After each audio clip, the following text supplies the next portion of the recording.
Bill, here's the real story.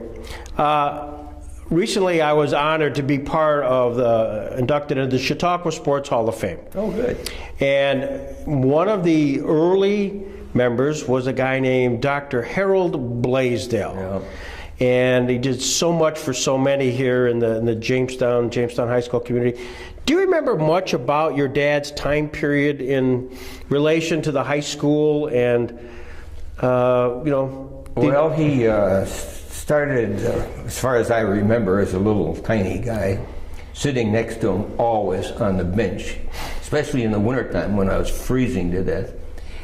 He was a team doctor for the football games, and he went to every one, even out of town.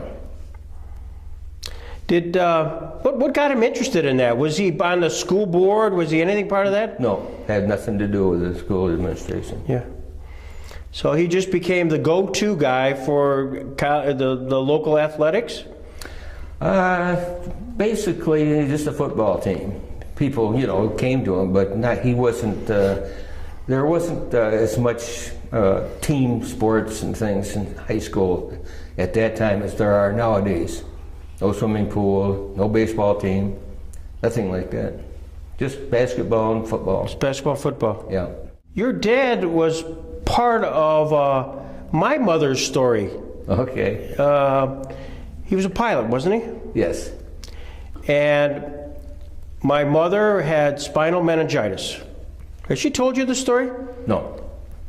And a doctor, Italian name, I want to say Vitanza. Was there a Dr. Vitanza? Yes, there was. Yeah. Diagnosed this. Okay. And there was this was my mother at age 6, 7. I mean, and it was spinal meningitis at that time was a fatal. Oh, yeah. Fatal disease. Very bad anytime. And so there was a serum in Pittsburgh, and they needed to get it. And they had to get it right away. And so the story goes that your dad flew down. That's typical. To get it. Yeah. To get it back. And then they could administer it, and obviously was successful and saved my mother's life. So how great. One had, He was in the trenches in World War I as a medic, enlisted medic. And he liked to see he just loved to see the airplanes. He was from a farm in Cherry Creek. He'd never gotten into any sight of airplanes before that. And he saw these planes coming over, and he said to himself, someday I want to do that.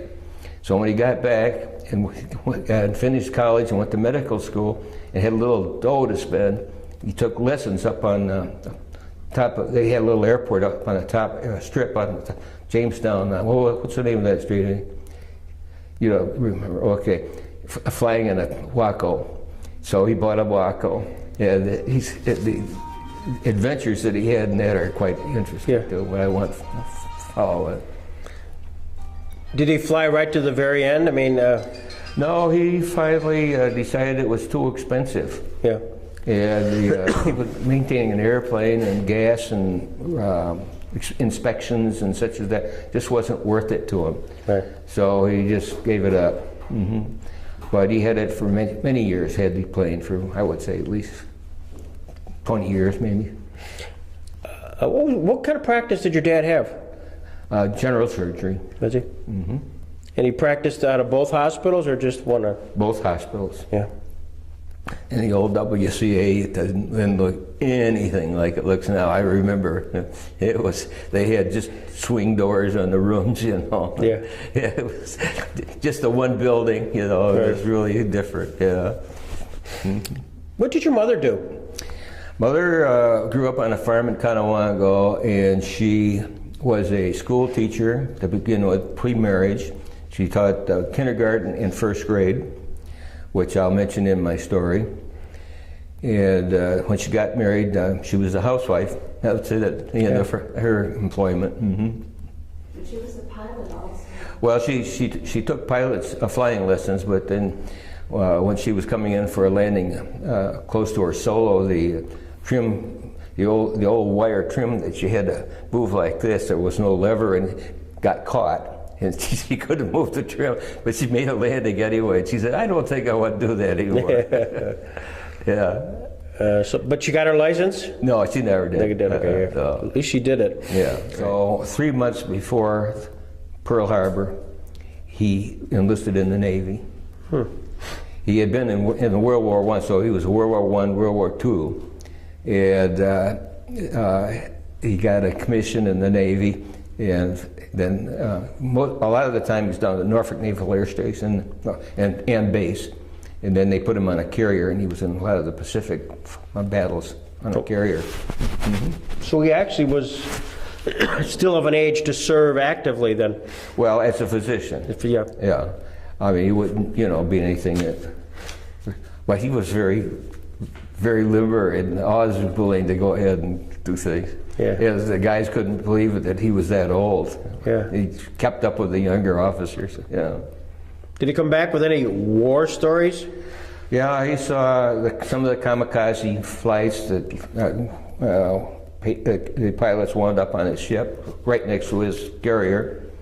And some of the battles, some of them were running out of gas at one point, and they landed on various, the ones that went to bomb Japan, and they would land on the various carriers. So he told me about that. Was he on a carrier? Yes. Yeah. Do you remember the ship? Yes. I'm having problems now with memory. Cabot, USS Cabot. Cabot? Yeah, it was a destroyer carrier. It started out as a destroyer. It was one of the smaller carriers, but they were very fast, so they could get them places quickly. Yeah. So the war ends. Do you remember much about VE Day and VJ Day in Jamestown? Absolutely, I remember all about it. Yeah. Yeah. I was down in Norfolk, staying with the family down and when they dropped the atomic bomb. And I said, "Oh boy, I know what's going to happen," because I'd read about atomic things in comic books when I was growing up. I knew what atoms were and how strong, powerful things they were. And at VE Day, I was in school, and it came over the loudspeaker, Sound Celeron, I think it was. Yeah. Was there a celebration, especially on VJ Day, or was there a celebration? Yeah. Do you remember? Yes, I do. And all the troops came out. I was down in Norfolk that time. The big main street was Granby Street, and I said, "Dad, can I take the car out and look and watch what's happening?" And I went out, and they were all throwing up their hats, the sailor hats and everything. Just the streets were mobbed with veterans. Yeah. What a thrill. So literally, the war's then over. Your dad comes home. Yes. Shortly thereafter. Or? Yes.